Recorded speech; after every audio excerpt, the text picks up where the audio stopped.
¿Qué tal? Buenas tardes. El día de hoy vamos a resolver el ejercicio número 5 de la primera práctica calificada del curso de circuitos eléctricos. A ver, el ejercicio número 5 nos dice aplicando el teorema de Norton, determine la potencia en la resistencia de 70 ohmios. Correcto. Para poder determinar la potencia en esta resistencia de 70 ohmios, hay que tener en cuenta algunos puntos. Primero vamos a definir acá los terminales X y Y aledaños a la resistencia de 70. A ver, para poder determinar la resistencia, perdón, determinar eh, la potencia en la resistencia de 70 ohmios, es necesario calcular la corriente que circula sobre esta, ¿no? Pero nos dice que apliquemos el teorema de Norton. A ver, para aplicar el teorema de Norton hay que tener en cuenta dos consideraciones principales.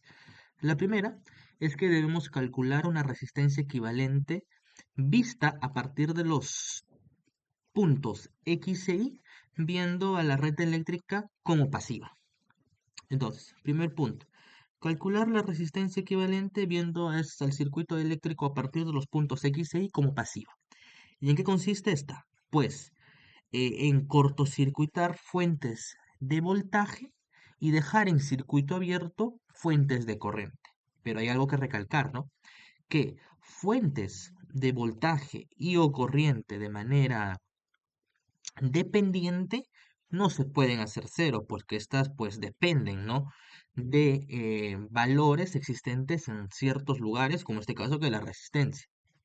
Ahora, solamente se podrá hacer cero a aquellas fuentes que sean del tipo independientes. Entonces, el primer punto pues es calcular la resistencia equivalente. Ahora, el segundo punto es calcular la corriente, porque nos pide aplicando el teorema de Norton, la corriente que va a circular si cortocircuitamos, ¿no? Entre el terminal X y Y, la corriente que circula sobre esta. Entonces, si se pasa a calcular la corriente, la que vamos a llamar la corriente del tipo IR. Entonces, son dos puntos esenciales. Primero, calcular una resistencia equivalente entre los terminales X y Y, viendo a la red eléctrica como pasiva a partir de los terminales, que consiste, pues, en hacer cero a fuentes tanto de voltaje y de corriente, pero de naturaleza independiente, más no fuentes de voltaje o corriente que son dependientes. Y como segundo punto, pues calcular la corriente de Norton, tal que si cortocircuitamos entre los terminales X y Y, el valor de la corriente que circula sobre este. Listo. Ahora, un punto más a tener en cuenta es que para poder calcular esta resistencia equivalente, lo que se hace pues es calcularla entre los terminales X y Y, pero aquí existe un pequeño problema, ¿no? Que tenemos una fuente dependiente. Entonces no es tan fácil poder calcular esta.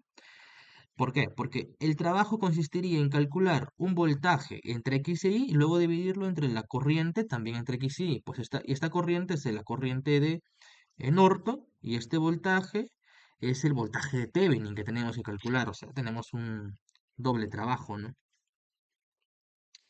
Que pues tanto este voltaje como esta corriente, al igual que esta corriente de Norton, ¿no? La vamos a calcular viendo pues al circuito eléctrico de manera original, es decir, con sus fuentes de voltaje del tipo dependientes e independientes, sin hacer ceros ningunas. Ahora, otra forma de poder calcular esta es definir una fuente de voltaje del valor que nosotros queramos entre los terminales X y un voltaje. Yo lo llamo voltaje 1. Y luego calcular la corriente que pasa sobre ese voltaje y dividirla entre esta, o sea, la corriente I1. Y ese sería el valor de nuestra resistencia del tipo equivalente.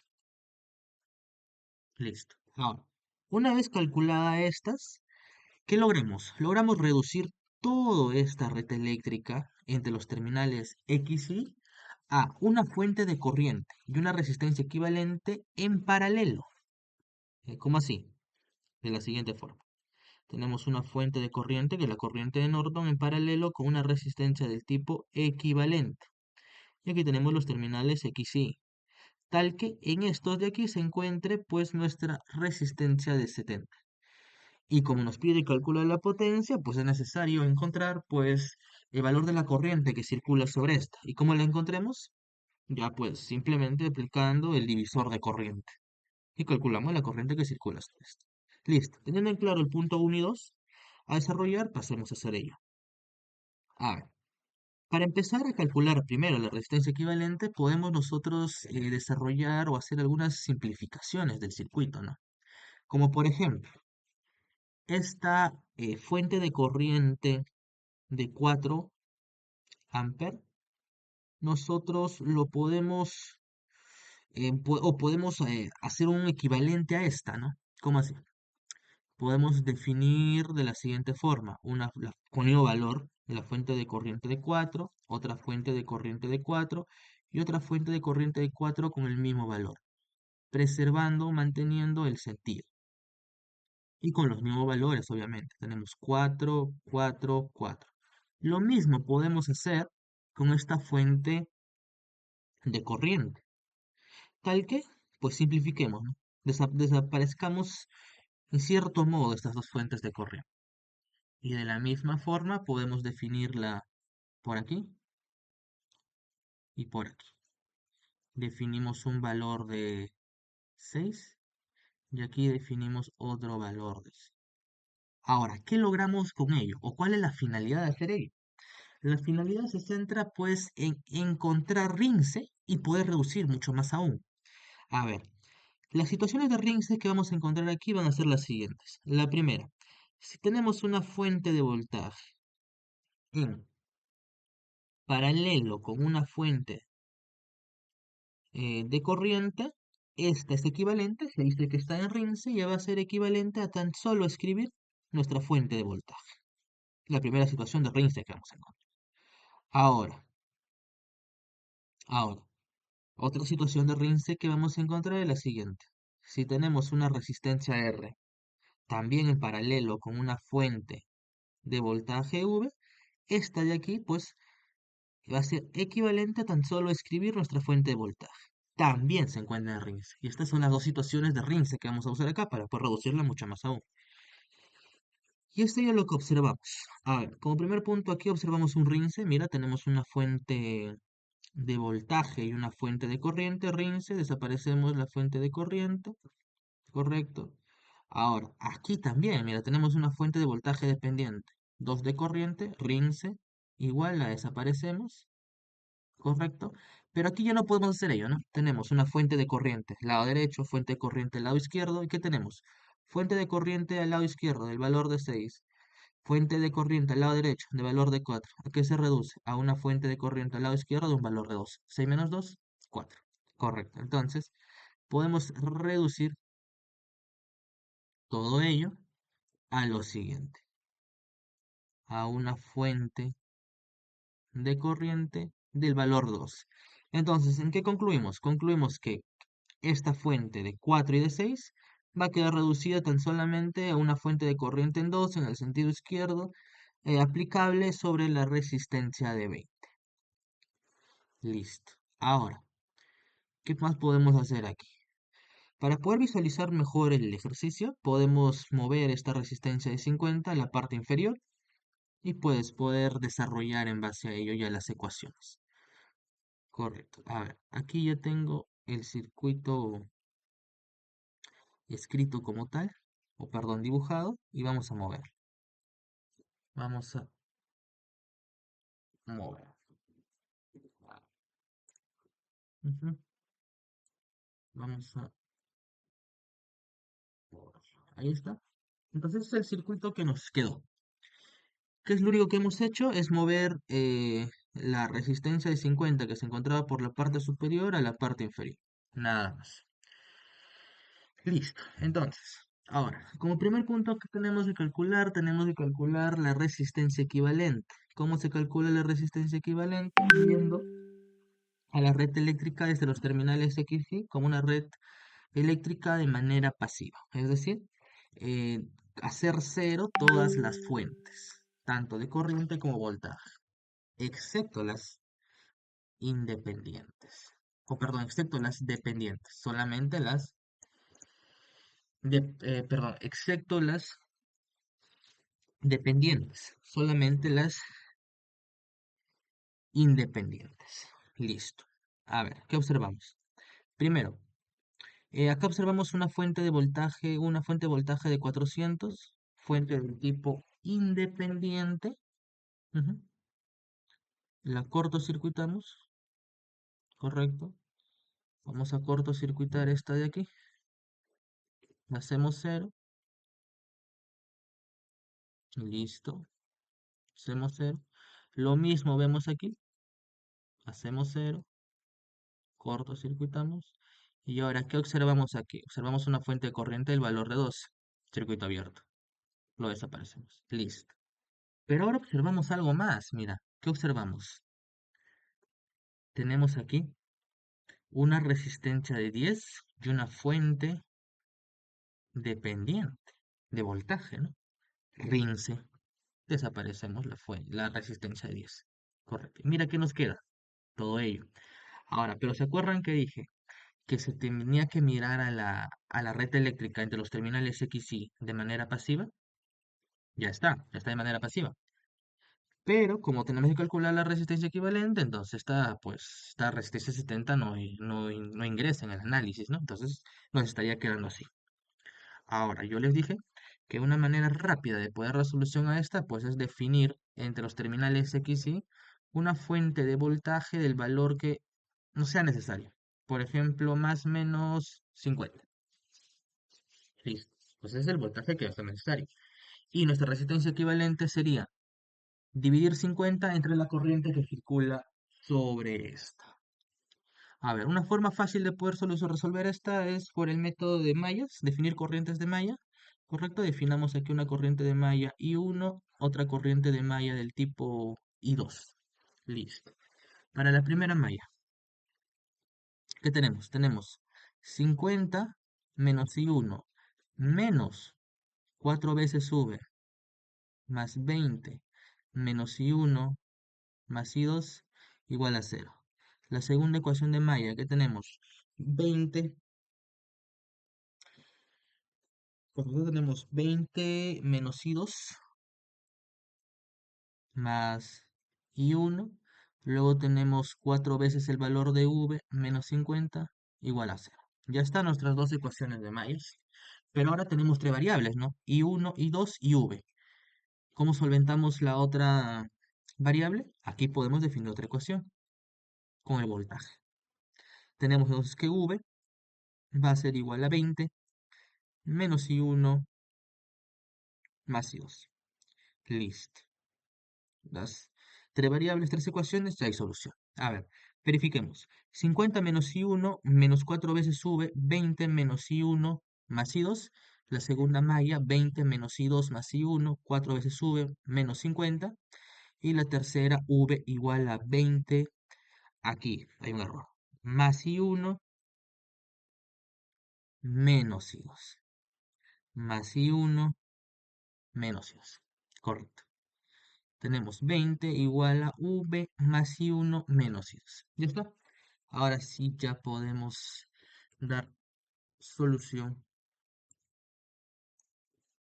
a este sistema de ecuaciones. Para ello vamos a recurrir al MATLAB y definamos. Como variables tenemos I1, I2 y V. Correcto. Ecuación 1. ¿Qué tenemos como ecuación 1? 50 por menos I1 más 20 por menos I1 más I2 igual a 0. Ecuación 2, ¿qué tenemos? 20 por menos I2 más I1, ¿correcto? Más 4 por V menos 50 igual a 0. Tercera ecuación tenemos V igual a 20 por I1 menos I2. Luego le damos solución, sol igual a solve, ¿correcto? Tenemos ecuación 1, ecuación 2, ecuación 3. Nuestras variables que son I1, I2, I1. Listo. Ahora, copiamos estos resultados y nos vamos a lo que teníamos. Correcto. Listo. A ver, los valores que nos han dado son los siguientes. La corriente I1 vale -1 y la corriente I2 vale menos 3 medios. A ver, como dijimos, la resistencia equivalente es la división entre el voltaje entre el valor de la corriente que circula sobre esta. Por lo tanto, la resistencia equivalente va a ser 50 dividido sobre la corriente que circula, que es I2. ¿I2 cuánto vale? Menos 3 medios. Eso es 1,5. O sea, dividido sobre 1,5. Listo. Por tanto, nuestra resistencia equivalente, siendo la división es igual a 100 tercios. Ese es el valor de la resistencia equivalente. Listo. Una vez obtenida la resistencia equivalente, procedemos a calcular la corriente de Norton. Entonces calculemos la corriente de Norton. Para calcular la corriente de Norton, lo dijimos, se calcula con la red original, cortocircuitando tanto los terminales X y Y. Correcto. Entonces, cortocircuitamos los terminales X y Y y nos queda la siguiente forma. Listo. Igual, de manera rápida, definamos corrientes de mallas para resolverlo de manera mucho más factible. Definamos aquí I1, luego definamos aquí I2, aquí I3, y finalmente aquí definamos I4. Listo. Finalmente definamos ahí I4. Ya está. Planteemos nuestras ecuaciones de mallas. Entonces. Correcto. A ver, para la primera malla, ¿qué tenemos? Para la primera tenemos 50 menos I1. 50 menos I1. Menos 4 veces V. Menos 4 veces V. Más 20 menos I1 más 20 menos I1 más I4. Luego tenemos menos 200 igual a 0. Planteemos la segunda ecuación de Maia. A ver, vamos a plantear la segunda ecuación de Maia, que sería aquí, pero observamos algo. Observamos que aquí aparece una especie de supermalla. Mira, tenemos aquí una fuente de corriente entre estas dos. Mira, entre esta malla de aquí y esta malla de aquí. Entonces podemos establecer una pequeña ecuación de restricción. ¿Y cuál sería la ecuación de restricción? Que I2 menos I4 va a ser igual al valor 2. Una ecuación de restricción. Ahora sí, planteemos en esa malla de manera genérica. Tenemos 200 más 20 menos I4 más I1, correcto, más 10 menos I2 más I3 igual a 0. Correcto. Ahora vayamos a la cuarta ecuación de Maia. La planteamos aquí. La cuarta ecuación de Maia, pues la vamos a plantear aquí. Aquí. Aquí tenemos 4 veces V, 4 veces el valor de V, más 400, más 10, menos I3, más I2, igual a 0. Y finalmente planteemos una quinta ecuación para poder resolver, porque tenemos acá la variable V, ¿no? Tenemos como variables, ¿cuáles? A ver, como variables tenemos I1, I2, I3, I4. Variables tenemos I1, I2, I3, I4 y finalmente V. O sea, necesitamos 5 ecuaciones. ¿Y dónde sale la quinta ecuación? La sale de aquí, pues. Entonces, ¿qué tenemos? Que la quinta ecuación va a ser igual a V, igual a 20, I1 menos I4. Correcto. A ver, verifiquemos las ecuaciones. 50 menos I1 menos 4 por V más 20 menos I1 más I4 menos 200. I2 menos I4 igual a 2. 200 más 20 menos I4 más I1, 10 menos I2 más I3 igual a 0, 4v más 400 más 10 por menos I3 más I2 igual a 0, v igual a 20 por I1 menos I4. Correcto. ¿Listo? Entonces, estas cinco ecuaciones llevémoslos al MATLAB para dar solución al ejercicio. Y con ello calculamos la corriente de Norton. A ver, variables, I1, I2, I3, I4 y V.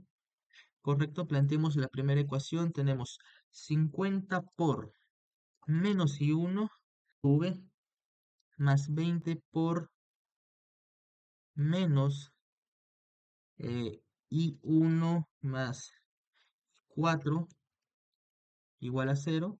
Luego planteemos la ecuación 2. Tenemos I2 menos I4 igual a 2. Planteemos la ecuación 3, tenemos 200 más 20 eh, por menos I4 más I1, correcto, más 10 por menos I2 más I3 igual a 0. Planteemos la ecuación número 4. En la ecuación número 4 tenemos 4 por V más 400 más 10 por menos I3 más I2 igual a 0. Y finalmente planteemos la ecuación 5, que dice que V es igual a 20 por I1 menos I4. Ahora, verifiquemos que hemos escrito bien las ecuaciones. 50 menos I1 menos 4V más 20 menos I1 más I4. Correcto, en la ecuación 1 nos faltó añadir el menos 200. Lo añadimos. Menos 200, cerramos, a ver, ecuación 1, 50 menos I1 menos 4V, más 20 menos I1 más I4 menos 200, luego tenemos I2 menos I4 igual a 2, luego tenemos 200 más 20 menos I4 más I1 más 10 menos I2 más I3 igual a 0, 4V más 400 más 10 menos I3 más I2 igual a 0 y finalmente V igual a 20 por I1 menos I4. ¿Listo? Demos solución. Tenemos sol igual a solve de ecuación de ecuación. Ecuación 1, ecuación 2, 3, 4 y ecuación 5 con variables I2, I3, I4 y V. Listo. Y estos son los valores que estamos obteniendo, ¿no? De las corrientes y el valor de U. Entonces, vamos aquí. Yendo, tenemos entonces que los valores obtenidos son los siguientes. A, corriente I1 8, 2 16 y 3 8 y 4 14 y V finalmente menos 120. Correcto. Listo. Entonces, como dijimos, la corriente de Norton es el valor de la corriente que circula entre los terminales X y Y. Por lo tanto, ¿qué concluimos? Que la corriente de Norton, ¿qué corriente circula? I2. I2 es 16. O sea, nuestra corriente de Norton es del valor de 16. Finalmente, ya para dar fin al ejercicio, tenemos lo siguiente. ¿Qué dijimos? Que todo ese circuito se reduce pues a una corriente de Norton en paralelo, una corriente de Norton en paralelo, listo, con su resistencia, con el valor de su resistencia. El valor de la resistencia es de 100 tercios, el valor de la resistencia es de 100 tercios, y aquí tenemos una corriente de Norton del valor de 16. Aquí tenemos el terminal XY. Y colocada esta tenemos pues la resistencia de 70, sobre la que tenemos que calcular la corriente que circula pues para poder encontrar el valor de la potencia. Listo, ya tenemos todo. A ver, entonces tenemos que calcular la corriente, vamos a llamarle corriente asterisco. Y aquí pues simplemente podemos usar divisor de corriente. Listo, ¿cómo calculamos? Corriente asterisco es igual a 16 por la inversa de la resistencia en 70, que sería 1/70, dividido sobre la inversa de la resistencia equivalente, ¿no? Y la inversa de la resistencia equivalente a que es igual a 100 tercios a 70 de 100 tercios de 100 tercios por 70. Ah, resolviendo ello con la calculadora, ¿no? ¿Qué nos va quedando? Tenemos 16/70, ¿correcto? 100 tercios sobre 3 más 70, 100 tercios por 70, nos queda un valor de 160/31. 160/31 amperes. O sea, concluimos que la corriente que circula sobre la resistencia de 70 es de 160/31. Ahora simplemente ya calculamos la potencia, ¿no? Por lo tanto, la potencia sobre 70 va a ser igual a ¿qué? Igual a la resistencia al cuadrado multiplicado, perdón, a la corriente al cuadrado multiplicado por nuestra resistencia, puesto que recordemos que la potencia es igual a I al cuadrado por A. Entonces, a la corriente que circula sobre 70 al cuadrado multiplicado por el valor de la resistencia. Teniendo 140 al cuadrado sobre 31 al cuadrado por 70, un valor de 18,64,62,4. Correcto. Con ello damos solución al ejercicio número 5 de la primera práctica calificada del curso de circuitos eléctricos.